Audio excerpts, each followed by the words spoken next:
2024년도 하나님께서 우리 교회에 주신 주제 말씀 있죠? 함께 우리 안에 새기면서 이것이 우리 삶에 실제적으로 응답되어지기를 소망하는 마음으로 함께 외쳐봅시다. 시작. 알려주실 응답의 영광과 이상하실 서비스를 향한 오직 그리스도 삼천 절대 망대. 아멘. 그렇습니다.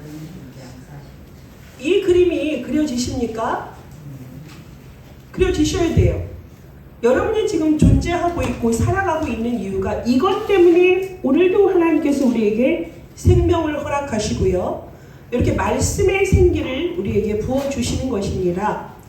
오늘 야곱이 새롭게 출발하는 그 현장을 함께 보게 될 것입니다. 에서의 장자권과 축복권을 뺏었기 때문에 그 형의 분노로 말미암아 급히 도망자가 되어서 이제 아무도 알지 못하는 곳에서 돌 기둥을 쌓고 돌 베개를 베고 잤던 그 야곱이 어떻게 됐습니까? 하나님을 만나게 됩니다. 할아버지의 하나님이요 아버지의 하나님인 줄 알았는데 그 하나님은 가장 낙심하고 절망 속에 있는 아무 힘도 없는 그 야곱에게 찾아오셔서 나는 너의 하나님인 것을 나타내셨습니다. 그것을 야곱이 확인하고 믿게 되었습니다. 그 사건은 야곱에게 있어서 인생의 획을 긋는 사건이었습니다. 그 베델에서 하나님을 만난 야곱은 하나님의 전이라는 그곳에서 단을 쌓고요. 자기 안에 하나님이 함께 계심을 영원토록 함께 계시는 임마누엘의 하나님을 만남으로 그의 삶은 새로운 삶이 되어진 것입니다. 그 베델의 사건 이전과 이후에 야곱의 삶은 달라질 수밖에 없습니다. 이제는 하나님이 그와 함께 하십니다. 그가 누구십니까? 창조주이십니다. 창조주 하나님이 그와 함께 하시고 또한 영원토록 함께 하시겠다고 약속하셨고요. 동쪽, 서쪽, 남쪽, 북쪽의 모든 땅을 네 것이라 하셨고 복의 큰오리 축복을 허락하셨습니다. 아브라함에게, 이삭에게, 야곱에게 약속하셨던 전능하신 엘샤다이 하나님은 지금도 야곱에게 복의 통로임을 말씀하셨기 때문에 언약의 상속권을 확인한 그 야곱의 삶은 이제 새로운 마음으로 하나님을 향하여서 걸어가다가 이제 길을 떠난 상태에서 동방 사람의 땅에 이르게 된 것이 오늘 창세기 29장의 여정입니다. 야곱이 정말 가장 절망적일 때 하나님을 만나서 일평생 잊지 말아야 될 것이 내가 어디에 있던 나의 하나님은 나와 함께 하신다는 이 사실을 정확히 알고 의식하고 살았기 때문에 그의 삶은 하나님을 가는 모든 발걸음 속에 승리의 삶이었고요. 온전하게 하루를 건져 올린 하루하루의 걸음이었을 것입니다. 자, 그러면 야곱이 지금 의식하고 있는 게 누구라고요? 하나님이 나의 하나님으로 영원히 함께 하시는 하나님이다. 이것을 지금 야곱이 의식하잖아요. 이것을 우리가 뭐라 합니까? 영성이라 합니다. 보이지 않지만 나와 함께 하시는 하나님을 깨닫고 그 하나님을 바라볼 수 있는 통찰력이요 바로 영성이고요. 우리에게 있는 절대 망대입니다. 남들은 보이지 않다 해서 하나님이 어딨냐? 예수가 어딨냐? 헛된 것을 믿지 말아라. 우리를 이상한 사람으로 취급하지만이 야곱은 그 하나님을 만났기 때문에 이제는 내가 믿는 하나님과 동행하는 삶 속에서 하나님에 도착하였고 거침이 없어졌습니다. 그 이전에는 야곱은 어땠습니까? 어머니 리브가의 치마폭에서 어머니와 함께하고 가정에서 생활하는 것을 즐기던 사람입니다. 이렇게 하나님을 만나니 그의 삶이 변화가 되어진 거예요. 하나님을 만나기 전과 만난 이후 BC와 AD로 확연히 구분된 삶을 지금 야곱이 우리에게 보여주고 있습니다. 그렇다면 우리도 이러한 삶을 살아가야 되겠습니다. 예수를 대충 믿던 시대와 이제는 오직 예수 그리스도가 아니면은 나도 살릴 수 없고 교회도 살릴 수 없고 현장도 살릴 수 없음을 우리가 너무나 잘 압니다. 너무나 흐리멍텅한 종교 생활을 하는 기독교인들이 너무나 많아요. 왜냐하면 저 또한 그 속에 있었어요. 그런데 그 속에서도 예배가 즐겁고 찬양이 즐겁고 말씀이 좋았고 기도가 좋았다라고 했던 것은 도대체 어디에 기반을 두었던 건지 참 안타까운 때가 너무나 많습니다. 그리스도이신 예수님을 몰랐기 때문에 흑암 앞에서 벌벌 떨 수밖에 없었고, 하지만 예수가 그리스도시고 그리스도가 나의 모든 문제 해결자로 오셨구나. 진정 그 그리스도가 나의 주인이시고 그리스도가 그리스도 되어지는 그 삶 속에 나의 삶이 있어야 됨을 정확히 알고 나서의 저의 삶은 달라졌습니다. 그리스도 예수 안에 있으면 보라, 이전 것은 지나갔으니 새 것이 되었도다. 우리는 변화된 삶을 살 수밖에 없습니다.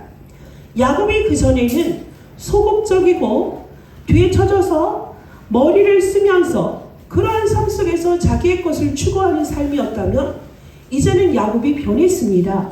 베델에서 만난 그 하나님이 800km의 노정을 가는 그 걸어서 갈 때 발도 부르텄을 수 있고요. 몸도 몸살도 날 정도로 힘들었을 것입니다. 그런데 그가 그 같은 그 삶을 갈 때 그렇게 고통스럽지 않았던 것은 하나님이 함께 하신다는 그 사실 앞에서 육신은 피곤할 망정 그 영혼이 하나님으로 말미암아 기뻐했을 것이고요. 감사했을 것이고요. 소망에 가득 찼을 것입니다. 그렇기 때문에 처음에 베델까지 가기까지는 90km의 그 걸음을 갔다면 사흘 정도의 길에서 쓰러져서 아무 데서나 잠이 들었던 야곱이 이제는 피곤한 그 노정을 감에 있어서 내 영혼이 항상 기쁘니 독수리의 날개치며 올라감 같은 그 새 힘 속에서 기쁨으로 그 여정을 갔을 줄로 우리가 상상할 수가 있습니다. 그것이 보면 오늘 본문에 딱 나옵니다. 그 땅에 이르자마자 뭐라 그러죠? 본즉 보라, 와 보이네. 뭐가 보이는 거죠? 우물이 있고 그 곁에 양 세 떼가 누워 있어요. 양 세 떼면 한 떼, 두 떼, 세 떼. 그러면은 한 목자, 두 목자, 세 목자가 거기에 있다는 얘기입니다. 그 그룹이 있어요. 거기에 있어서 우물에서 양떼에게 물을 먹이고 있는 것을 큰 돌로 우물 아귀를 덮었다가 모든 떼가 모이면 그들이 우물 아귀에서 돌을 옮기고 그 양떼에게 물을 먹이고는 우물 아귀 그 자리에 다시 그 돌을 덮더라. 이 모습을 누가 보았습니까? 야곱이 보았습니다. 어떻게 그럴 수가 있습니까? 이정표도 없습니다. 지금처럼 우리에게 내비게이션도 없던 시절입니다. 그런데 야곱이 하란이라는 땅을 처음 가는 거 아니겠습니까? 162년 전에 그 아브라함이 할아버지가 오셨던 여정을 거슬러 올라가는 거였고요.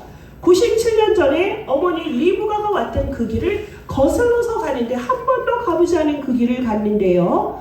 가자마자 본즉 와 우물이 있구나. 그건 뭐냐면 하나님이 여기로 나를 정확히 인도하셨구나.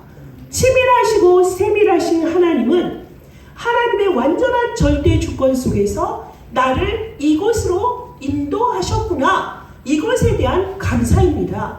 자기가 정확한 지도를 찾아왔다 그게 아니에요.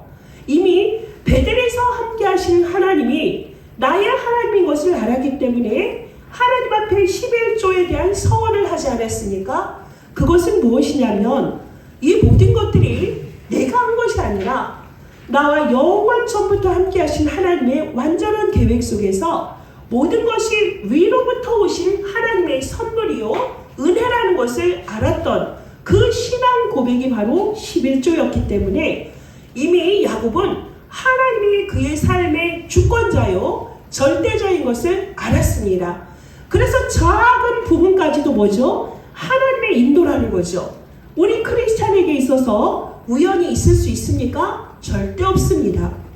하나님을 믿지 않는 자들의 모든 삶은 우연이라 칭하지만 하나님의 자녀가 된 우리에게는 우연은 없습니다. 모든 것이 다 뭐냐? 필연입니다. 하나님의 절대적인 계획 속에서 우리를 인도하시는 하나님의 역사인 것입니다. 작은 부분에서도 하나님은 세밀히 인도하세요. 보이지 않는 것 같은데요, 하나님은 영원히 지금도 우리와 함께 하시고 여러분의 삶 속에 개입하셔서 여러분의 삶의 주인 되심을 믿으시기 바라겠습니다. 야곱이 그걸 알기 때문에 지금 내가 간 곳이 하나님이 나를 정확하게 인도하셨기 때문에 너무너무 감사한 거예요. 예전에 야곱이란 있을 수 없는 일이 그곳의 사람들이 당신은 누구요? 하고 나그네에게 물을 일인데 야곱이 먼저 묻습니다. 그대들은 나홀의 손자 라반을 아는가? 이렇게 적극적으로 묻습니다. 그럴 때 그들이 뭐라 합니까? 안다. 마침 저기 라반의 딸 라헬이 양떼를 몰고 옵니다. 그것을 말하지요. 그때 야곱이 어떻게 합니까? 달려가서 세 명이서 이 우물에 대한 배경을 좀 말씀드린다면 중동 지역에서 우물이란 엄청난 재산이에요. 중동은 주로 파면 뭐가 나오죠? 석유가 나와요. 아브라함과 이삭이 우물 다툼이 있었잖아요. 그렇게 우물이라는 것이 너무나 소중해요. 공동자산입니다. 거기에 한 명이 그거를 옮길 수가 없어요. 돌판으로 이걸 닫아놨거든요. 짐승들이 거기에 빠져 죽을 수도 있고 오물이 들어간다면 맑은 물을 마실 수가 없지요. 예전에도 우리가 시골에서 보면 오물에 뚜껑이 있습니다. 그래서 그 물을 깨끗하게 보존을 하고요. 나중에는 1년에 한두 번 정도 물을 다 파내줍니다. 물을 다 파내므로 병균들 다 사라지고 새 물들이 이렇게 솟도록 그렇게 지혜들이 있으셨어요. 그렇게 큰 돌판으로 우물을 덮고 그 한 무리가 모여졌을 때 비로소 그 우물 뚜껑을 열거든요. 혼자 열 수가 없어요. 그래서 3명의 목자가 거기에서 모여서 그거를 하고 있어요. 자, 그러면 그게 우연일까요? 아니요. 우연히 야곱이 지나가는 그 시간에 그들이 한 것이 아니라 그들이 좀 더 일찍 거기에서 우물에서 양떼물을 먹이고 떠났다라면 못 만납니다. 그리고 그들이 라반의 식구들이 다른 곳으로 또 이동하고 있었다면 못 만나요. 우연이 아니라 하나님의 완전한 플랜이었다는 거죠. 그래서 갔더니 라반은 잘 있느냐 했을 때, 평안하냐 했을 때 그들이 뭐라 그럽니까? 평안하다 그럽니다. 그 라반을 안다는 거예요. 그럼 내가 제대로 찾아온 게 맞구나. 그러면서 평안하다라는 건 뭐죠? 한 번도 만난 적 없는 그 야곱을 찾아서 도망을 쳐왔는데 만약에 라반이 그곳에 살지 않고 혹은 병들어 죽었거나 그럴 땐 야곱은 어떻게 되는 것입니까? 기댈 곳이 없잖아요. 먼저 평안을 묻고 그곳에서 더욱더 하나님 앞에 감사함으로 하나님이 여기까지 인도하셨구나. 그리고서 저기서 마침 또 누가 와요? 라헬이 시간 맞춰서 딱 오는 게 우연이 아니라 하나님의 완전하신 시간표 속에서 그 모든 것을 인도하셨다는 것을 야곱이 알아요.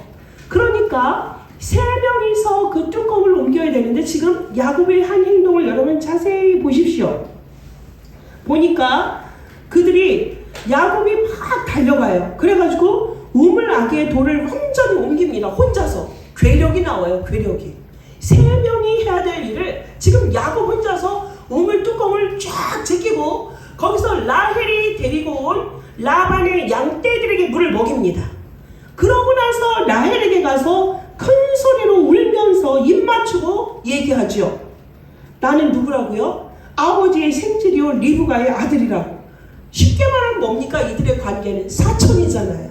사촌인데 이렇게 복잡하게 자기를 딱 설명을 하니 라헬이 이 광경을 묵묵히 바라봐요. 묵묵히. 왜냐하면 그건 하나님의 절대주권인 것을 라헬도 알기 때문에 그걸 막을 수가 없었어요. 당신이 도대체 누군데 내 양떼에게 물을 먹이며 나에게 이렇게 입 맞추며 손이며 웁니까? 라고 할 수도 있는데 그러지 않았습니다. 가만히 묵묵히 기다리다가 이 사람의 정체를 알고 나니까 막 달려가서 아버지 라반에게 지금 야곱의 소식을 전합니다. 그래서 라반이 드디어 야곱을 찾아와서 야곱을 어떻게 합니까? 입 맞추고 이거는 뭐냐면 한 번 하고 끝난 게 아니에요. 뽀뽀를 한 번 하고 끝난 게 아니라 계속적으로 지금 하는 거예요. 오버할 정도로 하는 거예요. 그건 뭐냐면 우리가 두 가지를 확인해 봅시다. 우물의 사건이 있었잖아요. 누구였습니까? 아브라함의 종 엘리에셀이 리브가를 찾으러 갔을 때 우물에서 만났을 때 그 모습하고 똑같아요. 그 리브가를 만났을 때 그거를 라반이 보았죠. 그러더니 라반이 그 소식을 듣고 우물로 쩌르륵 달려간 일이 있어요. 왜 그랬을까요? 리브가가 돌아왔는데 큰 금 코걸이를 달고 있고 큰 손목걸이를 여기다 막 금을 꿰차고 오니까 야, 이 손님이 돈이 많구나. 이걸 한 거예요. 죽으라고 달려갑니다. 그렇게 해서 그거를 보고 융숭하게 대접을 하죠. 오늘의 상황도 똑같습니다. 입맞춤을 계속했다. 이거 지금 보면 그랬더니 혈내기르다 내 혈내기르다 그러면서 이 사람에게 이렇게 하는 거를 우리는 반가워서 아이고 내 누이가 그동안 소식이 없더니 이게 뭐야? 사랑하는 조카가 우리에게 찾아왔구나 해서 아이고 반가워라 그러면서 눈물바람을 하는 게 아니라 유대인이 해석하기는 이게 뭐냐면 저 나쁜 사기꾼 라반 그런다고 합니다. 이 부분을 그렇게 해석을 한대요. 유대인들 같은 경우에는 토라 모세 오경만 성경으로 치지 않습니까? 그들이 보기에는 저 라반이 지금 껴안으면서 그 야곱의 모든 몸을 지금 뒤지고 있을 것이다. 금을 갖고 왔나? 어디에 돈이 숨겨져 있나? 이러면서. 왜냐하면 그것이 실제로 리브가를 찾아온 그 엘리에셀을 맞이할 때 라반의 모습이라는 거죠. 근데 유대인의 해석이 그렇게 하는 것을 우리가 참고할 필요가 있습니다. 나중에 보면 그거와 연결되어서 지금 이제 야곱을 속이고 하는 사건들이 이제 우리가 앞으로 볼 성경의 내용이거든요. 그렇게 해서 라반이 어느 정도로 머리가 돌아가냐면 조카로 계속 있으면은 부담이 되잖아요. 조카와 삼촌 사이에서 일을 안 해도 뭐라 할 수가 있습니까? 물론 그냥 그런 거 따지지 않고 자기 중심적인 분들은 자기 감정대로 표출을 하겠지만 정말 조심스러운 관계잖아요. 내 가족이니까. 그런데 이걸 이제 어떠한 관계로 만들어 놓은 것입니까? 고용주와 고용인의 사이로 만들어 놓은 거예요. 그럼 뭐예요? 고용주가 시키는 대로 고용인은 일을 해야 되는 거잖아요. 이러한 관계로 하면서 야, 네 품삯을 어떻게 줄까 그러거든요. 중동 지방에서 여자가 시집을 갈 때는 신랑 측에서 지참금을 준비해야 돼요. 왜냐하면 지금 보통은 남자들이 목동 생활을 하는데 지금 라헬이 어떻게 했습니까? 라헬이 아버지 라반의 양떼를 끌고 올 정도로 라헬은 능력이 있는 거예요. 활달한 거예요. 힘이 있다는 얘기입니다. 총명하다는 얘기예요. 그거를 관리할 정도의 힘이 있는 사람이에요. 그런데 그를 데려온다는 거는 그 집안에 친정 집안에 일꾼 하나가 없어지는 거잖아요. 그리고 시댁에서는 일꾼 하나가 느는 거죠. 그러니까 그거에 대한 지참금을 이렇게 받았던 것입니다. 그래서 그 지참금을 어떻게 할까요? 그랬더니 저는 7년 동안 라헬을 차지하기 위해서 품삯을 받지 않고 일을 하겠다고 지금 야곱이 고백하잖아요. 사람을 택했습니다. 돈을 택한 게 아니라. 그러면은 그 품삯이 얼마나 돈이 많은 것입니까? 라반이 지금 그걸 기뻐하잖아요. 너무너무 기뻐하잖아요. 그러면서 그래 정말로 너는 다른 사람에게 주는 것보다 나와 함께 있으라. 너를 보니 편안하죠. 조카가 그렇게 하겠다는데 모든 삭스를 받지 않고 충성을 다하겠다 하니 라반이 지금 얼마나 기뻐하는 것입니까? 그랬더니 마지막 절에 20절에 뭐라 그랬습니까? 야곱이 라헬을 위하여 7년 동안 라반을 섬겼으나 그를 사랑하는 까닭에 7년을 며칠같이 여겼더라 그랬어요. 사랑에 빠졌습니다. 야곱이 지금 아리따운 라헬에게 지금 사랑에 빠져서 자기가 일을 하는 것도 기꺼이 할 수 있어요. 저 라헬과 결혼만 할 수 있다면 이 소망이 있으니까 7년이 며칠밖에 그렇게 느껴지지가 않는 거예요. 여러분 이런 경험 해보셨습니까? 전 좀 해봤던 것도 같은데요. 여러분 그런 거예요. 사람이 어딘가에 기쁨이 있으면 거기에 따르는 모든 수고로움이 뭐죠? 수고가 아니에요. 우리가 지난주에 인간극장을 보면서 잠깐 포럼을 했어요. 어제 이제 어느 결혼식을 가다가 우리가 포럼을 했는데, 아, 당신이 나에게 희생하는 게 너무 마음이 아파. 그 부분이 나는 부담스러워. 그랬더니 그거는 기꺼이 내가 당신을 사랑하기 때문이었고, 그건 희생도 아니고 한마디로 하면 사랑인 거야. 이렇게 하는 대사가, 어린 신랑에게서 8살 많은 선생님과 결혼했거든요. 그 고백이 참 아름다웠어요.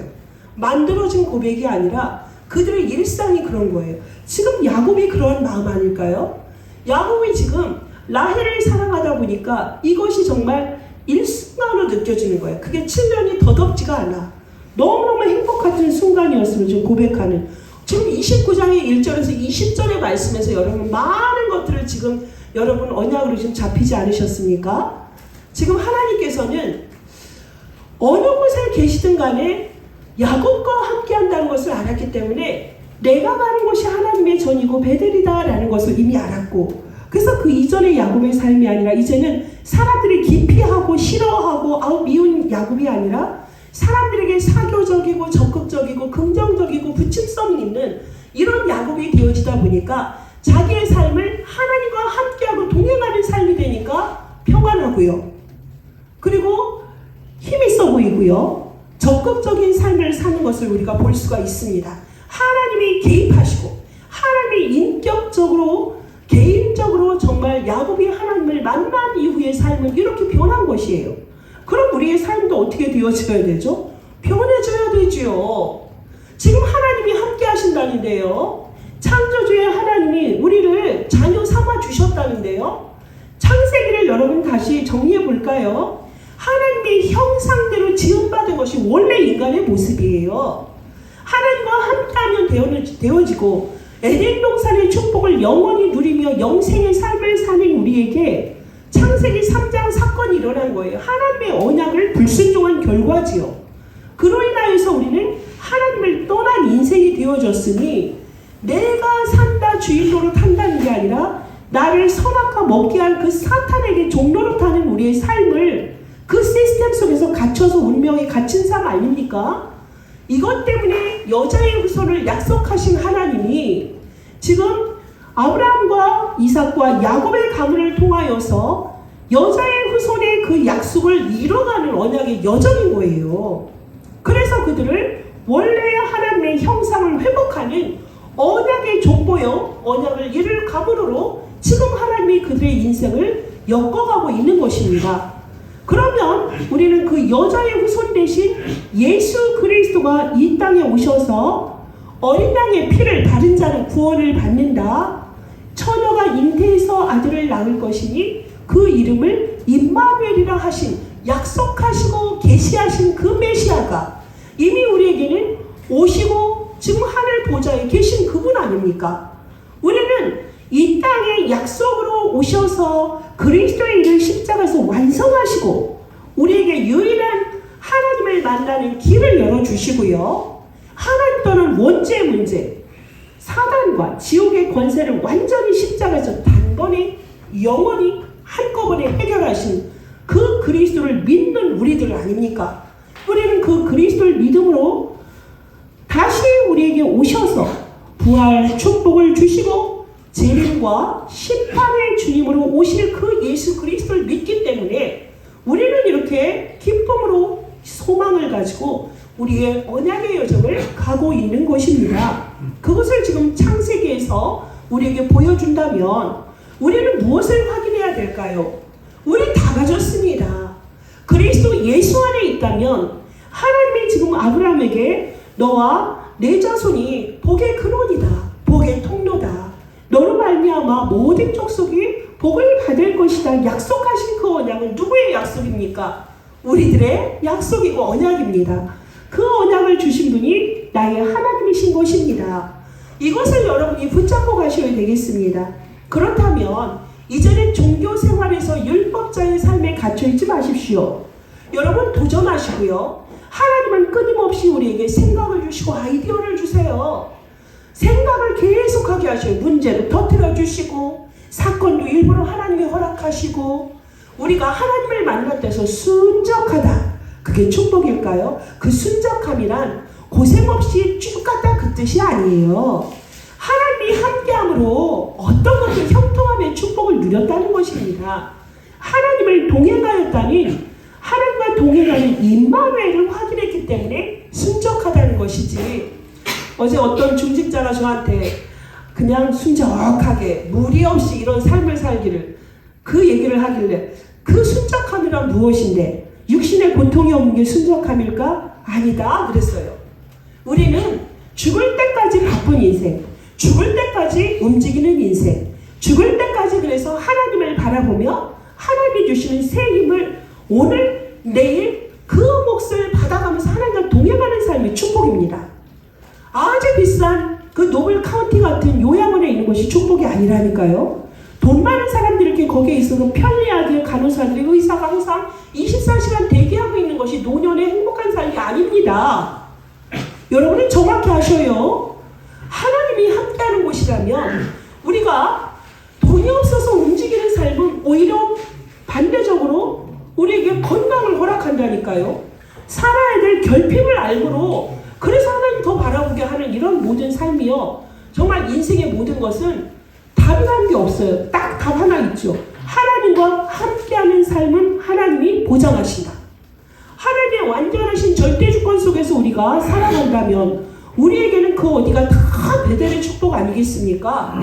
여러분이 이걸 안 믿을 때에 작은 고통 속에도 작은 문제 가운데서도 낙심하고 절망하고 흔들리는 것 아니겠습니까? 우리는 그런 삶을 살지 말아야 되겠습니다. 담대하게 710km를 걸어갔던 그 야곱의 삶은 이제는 하나님이 내 눈으로 보는 것 같아요. 내가 보아서 그 보는 것이 아니라 믿음을 나에게 허락하셔서 그 은혜로서 하나님을 깨닫게 하고 인식하게 하고 하나님과 함께하는 통찰력 안에서 살아가는 나는 이미 내 안에 서밋이다. 절대망대다. 굳이 이런 말을 하지 않아도 그 하나님이 나의 하나님으로 이미 추인되어 있는데요. 무엇이 염려가 되고 걱정이 되겠습니까? 여러분, 우리가 대산을 넘어 험곡에 가도 빛 가운데로 걸어가면 이거 아닙니까? 우리가 어딜 가도요. 태산 줄령을 험산을 그 줄령을 우리가 넘어간다 하더라도 그리고 사망의 골짜기를 간다 하더라도 그것이 빛으로 인도하는 하나님의 길이라면 우리는 어떻게 합니까? 기쁨으로 여러분은 통과하시기 바라겠습니다. 빛 가운데로 하나님은 우리에게 이미 빛으로 오셨고 빛을 우리 안에 주셨고 하기 때문에 우리는 그 안에서 하나님과의 관계를 정확히 한다면 한 치의 오차도 없이 정확무오하게 인도하시는 하나님의 치밀한 역사를 날마다 확인할 줄 믿습니다. 이것을 야곱이 보았기 때문에 감사합니다. 감사합니다 하나님 이러면서 기쁨으로 정말 하나님 여기까지 인도하셨고 라반이 맞고 라헬의 딸들로 오고 있군요. 그러면 저 양떼가 라반의 양떼라면 하나님 너무나 감사합니다 하면서 기쁨으로 그 우물 뚜껑을 열었고 그 양떼에게 물을 먹인 후에 하나님께 감사한 후에 지금 어떻게 한 거예요? 감사가 있은 후에 라헬에게 자기가 누구인지를 소개하였고 또 라반을 만났고 거기에서 이제 정착하는 삶을 이제 시작하는 것입니다. 야곱의 새 출발이 우리의 새 출발이 되어야 됩니다. 어떻게 할까요? 결론입니다. 하나님과의 관계가 올바로 서 있는지 체크하십시오. 베델의 하나님을 지난주에 놓치고 살았다면 지금 붙잡으시기 바라겠습니다. 내 안에 하나님이 함께함으로 베델에서도 그 돌기둥을 쌓아서 하나님의 전이라 그가 기도하고 예배했던 것처럼 벽이 없고 창문이 없고 문이 없다 하더라도 하나님이 나와 함께 하신 그곳은 뭐다? 하나님의 전이다라는 것을 정확히 인식하십시오. 그 영적 통찰력을 갖는 여러분 되시기 바라겠습니다. 영적 믿음이 있는 여러분 되시기 바라겠습니다. 그러므로 그 7년이 수일처럼 느껴졌던 그 야곱의 고백이 여러분의 고백이 된다면 지금의 하나님이 함께함으로 날마다의 삶이 기쁨과 소망과 감사가 넘치는 삶이 되어지는 거예요. 그것이 하나님이 지금 우리에게 원하는 것 아니겠습니까? 이 믿음 속에서 우리가 우리의 인생의 여정을 가야 되겠습니다. 그래서 2024년도에 우리에게 약속하신 대로 그 하나님이 나와 함께 하시는 동행하고 임마누엘 하시는 삶이라면 나는 영원한 기업의 주인이 되는 것이고요. 영원한 작품을 남기는 삶이 되는 것이고요. 영원한 유산을 남기는 그 일에 기다릴 수 있고 집중할 수 있고 도전하는 삶이 아니겠습니까? 아닙니까? 그 하나님이 지금 함께 한다는데 뭐가 걱정이에요? 그럼 여러분에게 재벌이 나에게 붙었다, 힘 있는 변호사가 붙었다, 그것만 해도 힘이 되는데 창조주 하나님이 살아계심이 믿어지고 그 창조주 하나님은 나를 자녀 삼아 주셨고 그리고 지금도 함께 하시고 영원토록 나의 삶의 절대 주권으로 인도하신다는데 무엇이 우리에게 염려가 되겠습니까? 변화되어진 야곱의 삶이 우리의 삶이 되어져야 됩니다. 여러분, 우리는 영적 오지랖 넓을 수밖에 없어요. 제가 참 오지랖이 넓더라고요, 옛날부터. 지금도 그래요. 그 때로는 너무 오지랖이었나? 아니더라고요. 지금 생각하니까요. 이 말씀을 준비하면서 생각하니까 그건 하나님이 나에게 주신 달란트였구나. 세상 사람들은 남의 일을 간섭하지 않아요. 왜요? 손해보기 싫으니까요. 하지만 우리는 끊임없이 남의 일에 간섭하셔야 돼요. 그들은 갇혀져 있고 영적으로 죽어있기 때문에 불신자의 상태에 있는 그 사람들을 자꾸 우리는 뭐예요? 깨워주고 일깨워주고 깨워주고 말로써 행동으로써 도와주고 해야 돼요. 그래서 그들을 어떻게 해야 되죠? 온전한 삶의 길로 인도하는 거예요. 그게 살아있는 사람이에요. 그런 역동력 있는 삶을 늙을 때까지 해야 된다는 게 그게 우리 미션인 거예요. 그럴 때 하나님은 아무것도 보이지 않는 것 같지만 묵묵하게 주님의 일을 하고 계신다니까요. 우리는 그 사실을 믿고 믿음으로 기도함으로 우리의 길을 호련히 정말 하나님과 동행하는 삶 속에서 누리는 것이 우리의 인생의 여정 아닙니까? 그게 남은 자고 순례자고 정복자의 길인 줄 믿습니다. 여러분, 지혜롭게 남의 일에 간섭하세요. 먼저는 뭐 해야 되죠? 대상의 리스트를 적으시고요. 그 이름을 위해서 기도해 주시고요. 그러다 보면 하나님의요 작정하신 때가 와요. 정확한 시간표가 온다고요. 그러할 때 여러분의 삶을 통해서 이미 생명이 그 빛이 전달되었다는 것이에요. 그러면은 이 삶이 어떻게 되는 거죠? 여러분을 통해서 그 삶이 살아납니다. 여러분이 우리에게 주신 소명이 무엇입니까? 모든 족속으로 가라, 땅끝으로 가라. 그것이 우리의 절대 목표입니다. 그 목표를 향해서 가는 여러분의 삶 속에서 하나님이 동행하시니 이제는 주저하지 마십시오. 염려하지도 마십시오. 흔들리지도 마십시오. 감사함으로 여러분에게 주어진 하루하루의 모든 만남과 불편함을 기꺼이 감당하십시오. 내게 능력 주시는 자 안에서 내가 모든 것을 할 수 있다. 너희 속에서 착한 일을 시작하시니까 그리스도의 날까지 이룰 것을 믿고 감사함으로 가는 것입니다. 보여서 가는 건 불신자가 더 잘합니다. 그런데 우리는 보이지 않는 그 역사 속에 하나님의 실제성을 확인하고 가는 거예요. 어디에서? 현장에서 지금 역사하시는, 지금 이 자리에 역사하시는 성삼위 하나님의 역사가 나로 인하여서 그 일이 이루어진다면 그것처럼 행복의 길이 어디에 있겠습니까? 그러니 7년의 삶이 수일처럼 여겨지는 이 오늘의 한 걸음이 영원의 응답 속에 가는 우리의 여정이요, 작품이요, 우리의 유산인 줄 믿습니다. 이 응답 속에서 또 새롭게 멋지게 출발하는 한 주가 되시기를 예수 그리스도의 이름으로 축복합니다. 기도하겠습니다. 하나님 감사합니다. 신앙이 주시는 이 변화라는 것이 너무나 감사합니다. 불행이건 행복이건 우리의 육신적인 기준이 아니라 제대로 된 삶이란 정말 하나님이 나와 함께함으로 나는 그 약속을 붙잡았을 뿐인데 하나님은 나와 함께 하시고 자녀 삼아 주시고 모든 생각 속에서 살리는 아이디어를 끊임없이 주시고 이것을 우리의 삶 속에서 체험하게 하는 은혜 가운데 우리를 불러주신 줄 믿습니다. 수년이 수년 같지 않았고 수일이 되어는 그 경험처럼 이제는 하나님 자녀라면 이젠 변화되어지고 구별된 삶을 살 수 있도록 축복하옵소서. 우리가 하나님을 아버지라 불렀다면 하나님 자녀된 우리가 이제는 신분과 권세를 온전히 누리게 하시고 세상 사람들과 구별되되 당당하게 하시고 문제를 피하지 않고 문제를 풀어갈 수 있는 수많은 아이디어를 보좌로부터 받아 누려서 그 현장에 답이 되고 길이 되어지는 그리스도의 증인 되게 하옵소서. 믿음의 사람, 믿음의 거인, 믿음의 장수가 되어지게 하여 주옵소서. 이러한 다민족 선교교회가 되게 하실 줄 믿고 감사드리며 예수 그리스도의 이름으로 기도합니다. 아멘.